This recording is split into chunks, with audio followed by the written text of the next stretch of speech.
नमस्कार। श्रीमती वीणा, सह आचार्य रसायन विज्ञान, श्रीमती नर्मदा देवी बिहाणी राजकीय स्नातकोत्तर महाविद्यालय, नौहर, जिला हनुमानगढ़। बीएससी फर्स्ट ईयर में साइक्लो एल्केन्स के चैप्टर के अंतर्गत आज की इस क्लास का टॉपिक होगा, पहला टॉपिक है limitations of Baeyer's strain theory, और उसके पश्चात हम पढ़ेंगे थ्योरी ऑफ स्ट्रेनलेस रिंग्स। तो बेयर स्ट्रेन थ्योरी की लिमिटेशन से पहले थोड़ा सा मैं रिमाइंड करवाना चाहूँगी कि बेयर स्ट्रेन थ्योरी क्या कहती है। बेयर ने 5 व 6 सदस्यीय वलयों की तुलना में 3 व 4 सदस्यीय वलयों के कम स्थायित्व को समझाने के लिए एक सिद्धांत प्रतिपादित किया, जिसे बेयर का विकृतिवाद सिद्धांत कहते हैं। और वॉन हॉफ लेबल थ्योरी के अनुसार कार्बन की चतुष्फलकीय यानी टेट्राहेड्रल ज्यामिति होती है और इनकी दो संयोजकताओं के मध्य कोण 109 डिग्री 28 मिनट का होता है।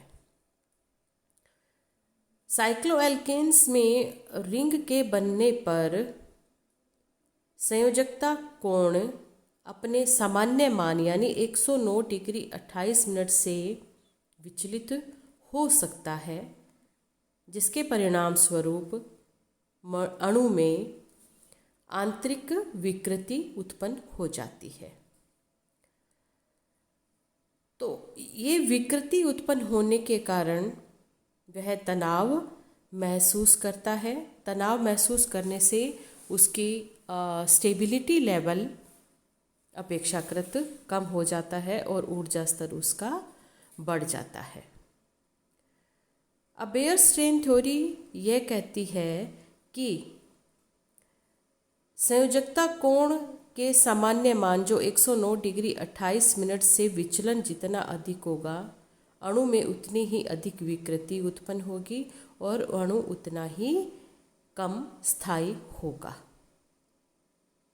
यानी उसका जो स्थायित्व है वो अणु में उत्पन्न विकृति पर समानुपाती है, उस पर वो निर्भर करता है।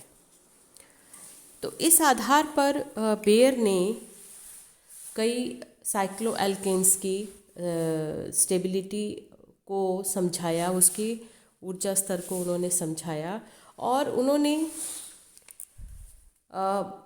बंद कोण की जो इन साइक्लोएल्केन्स के बंद कोण थे और उनमें विकृति की गणना की और ये कहा कि जो साइक्लोपेंटेन है इसमें सबसे मिनिमम स्ट्रेन रहता है और इसलिए ये सबसे अधिक स्थायी होती है साइक्लोहेक्सेन की तुलना में भी। लेकिन बहुत सी ऐसी इसकी कुछ लिमिटेशंस भी रही कि पर्याप्त उपयोगी सिद्धांत होने के उपरांत भी बेयर स्ट्रेन थ्योरी कई प्रैक्टिकल फैक्ट्स की व्याख्या नहीं कर पाता है। अब ये कौन कौन से फैक्ट्स हैं? ये कहता है कि इस सिद्धांत के आधार पर साइक्लोहेक्सेन की अपेक्षा साइक्लोपेंटेन अधिक स्थायी होना चाहिए, ये बेयर स्ट्रेन थ्योरी कहता है, क्योंकि साइक्लोहेक्सेन की कोणीय विकृति रहती है माइनस में 5 डिग्री 16 मिनट, जबकि साइक्लोपेंटेन की कोणीय विकृति रहती है 0 डिग्री 44 मिनट। साइक्लोपेंटेन को 573 के टेम्परेचर पर जब हीट इतना टेम्परेचर इसको देते हैं, इतना ताप इसे देते हैं, तो वो जो रिंग है वो टूट कर एक ओपन चेन कंपाउंड बनाती है, जबकि साइक्लोहेक्सेन को ही इतने ही ताप पर अगर हम गर्म करते हैं तो वो रिंग नहीं खुलती है। अब ये क्या कारण है कि साइक्लोपेंटेन अगर अधिक स्थायी है साइक्लोहेक्सेन से, तो साइक्लोपेंटेन नहीं की रिंग टूटनी नहीं चाहिए, जबकि साइक्लोहेक्सेन के साथ ऐसा होता है कि 573 केल्विन ताप पर भी उसकी रिंग नहीं टूटती है। तो बेयर के सिद्धांत के आधार पर साइक्लोपेंटेन की अपेक्षा साइक्लोहेक्सेन कम स्थायी है, जबकि तथ्य ये कहते हैं कि साइक्लोएल्केन की श्रेणी में साइक्लोहेक्सेन सबसे अधिक स्थायी है। अब इस सिद्धांत के अनुसार यानी बेयर स्ट्रेन थ्योरी के अनुसार बड़ी वलयों में विकृति अधिक होती है, यानी जो ह्यूज रिंग्स होती हैं, लार्ज रिंग्स होती हैं, उनके अंदर डिस्टॉर्शन अधिक होता है। अतः अधिक तनाव के कारण उनका स्थायित्व कम होना चाहिए, जबकि वास्तविकता यह है कि बड़ी वलयों वाले साइक्लोएल्केन लगभग एन एल्केनों जितने ही स्थायी होते हैं, और यह उनकी दहन ऊष्मा के मान से भी स्पष्ट होता है। अब इस सिद्धांत के अनुसार कार्बन कार्बन द्विबंध का बनना अत्यंत कठिन होना चाहिए, जबकि वास्तविकता यह है कि कार्बन कार्बन द्विबंध भी बहुत आसानी से बन जाता है। और जो Baeyer strain theory, next point जो आता है कि बेयर स्ट्रेन थ्योरी के अनुसार साइक्लोएल्केन की वलय प्लेनर होती हैं। उन्होंने प्लेनर मानकर ही, यानी सभी कार्बन परमाणु एक ही तल पे होती हैं, इस आधार पर उन्होंने अपने सिद्धांत का प्रतिपादन किया है, जबकि वास्तविकता ये है कि जो स्मॉल रिंग्स होती हैं उनके अपवाद को छोड़कर बाकी जो जितनी भी रिंग्स हैं साइक्लोएल्केन्स की, वे नॉन प्लेनर होती हैं। तो इस आधार पर इनके स्थायित्व को समझाने के लिए जो बेयर स्ट्रेन थ्योरी की जो लिमिटेशंस रहीं, जो सीमाएं रहीं, उन सीमाओं को दूर किया गया। जो थ्योरी है, थ्योरी ऑफ स्ट्रेनलेस रिंग्स, तनाव विहीन वलयों का सिद्धांत। अब नेक्स्ट जो आज का टॉपिक है वो यही है कि थ्योरी ऑफ स्ट्रेनलेस रिंग्स। अब साशे और मोर के द्वारा यह विकृतिहीन सिद्धांत दिया गया है। इन्होंने ही उस पर अधिक स्टडी की थी और ये कहा कि साइक्लोएल्केन के स्थायित्व को समझाने के लिए उन्होंने ये कहा कि जो रिंग्स होती हैं वे प्लेनर ना होकर वे पुक्कर्ड होती हैं, यानी पुटित होती हैं, और इस आकृति के आधार पर ही उन्होंने एक सिद्धांत दिया, विकृतिहीन सिद्धांत, थ्योरी ऑफ स्ट्रेनलेस रिंग्स। और उसके साथ यह सुझाव दिया कि साइक्लोएल्केन की 6 मेंबर्ड साइकिल अथवा उससे अधिक कार्बन एटम्स वाली रिंग्स समतलीय नहीं होती हैं, बल्कि वे झुर्री नुमा सिकड़ी हुई या पुटित होती हैं। पुटित को इंग्लिश में कहते हैं कि ये जो रिंग्स हैं ये पुक्कर्ड होती हैं।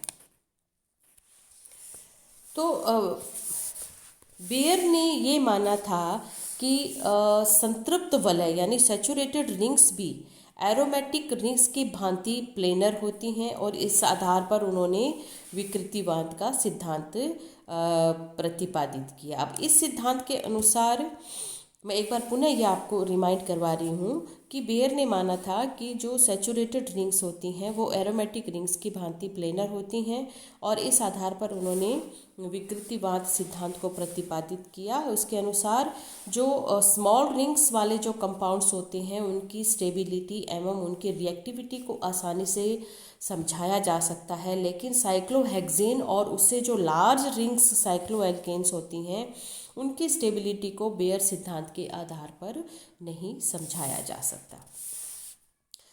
तो लार्ज रिंग्स के स्थायित्व को समझाने के लिए साशे ने 1890 में ये सुझाव दिया था कि वलयों ऐसे वलय यानी ऐसे रिंग्स जिनमें 6 अथवा अधिक सदस्य हों वे समतलीय नहीं होती हैं, बल्कि वे झुर्री नुमा सिकुड़ी हुई या पुक्कड़ होती हैं।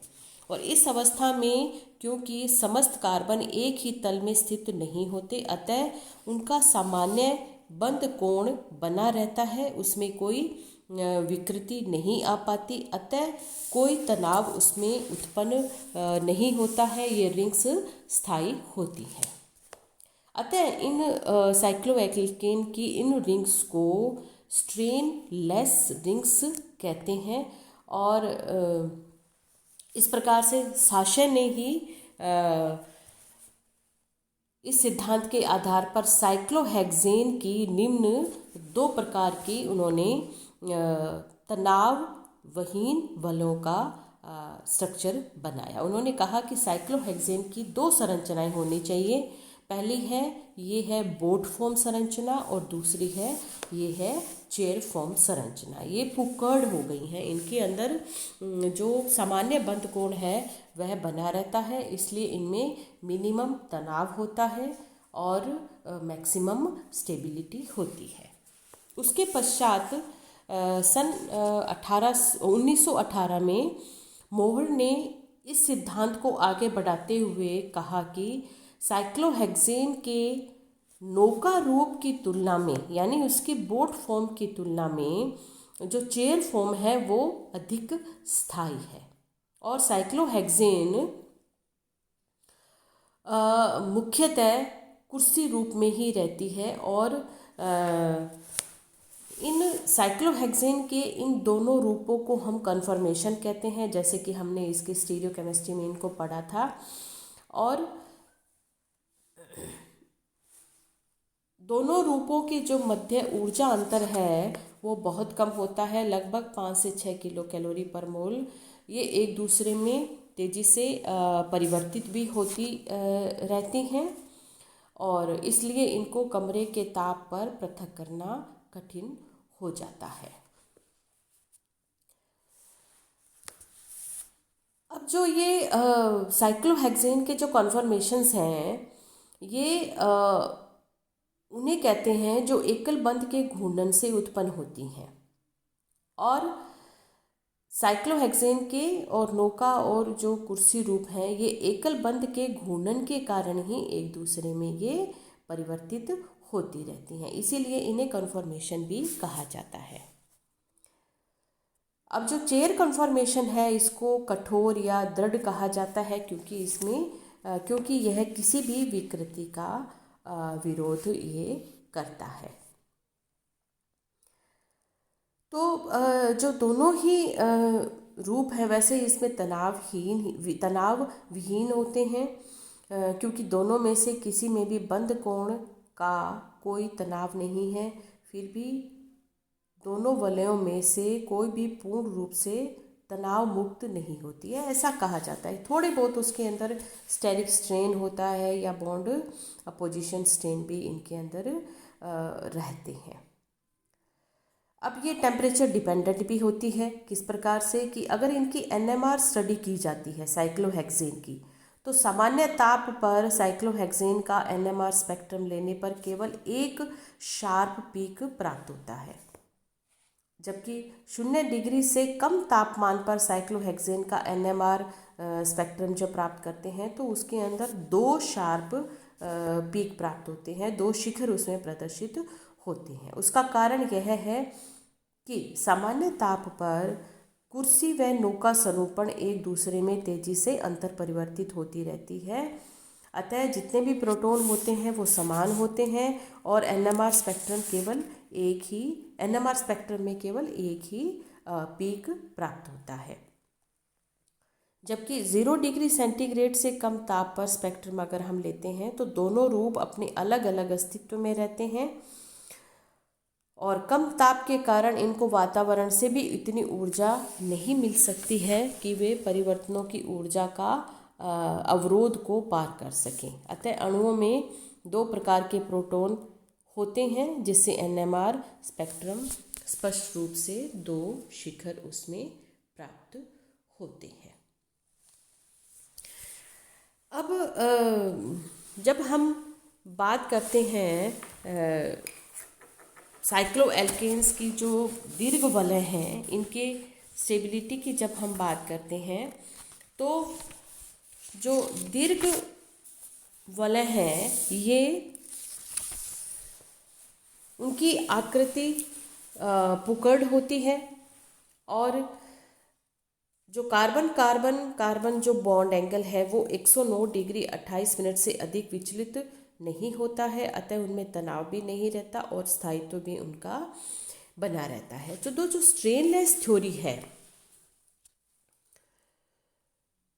ये कहती है कि अगर 15 कार्बन परमाणुओं वाली वलय की जो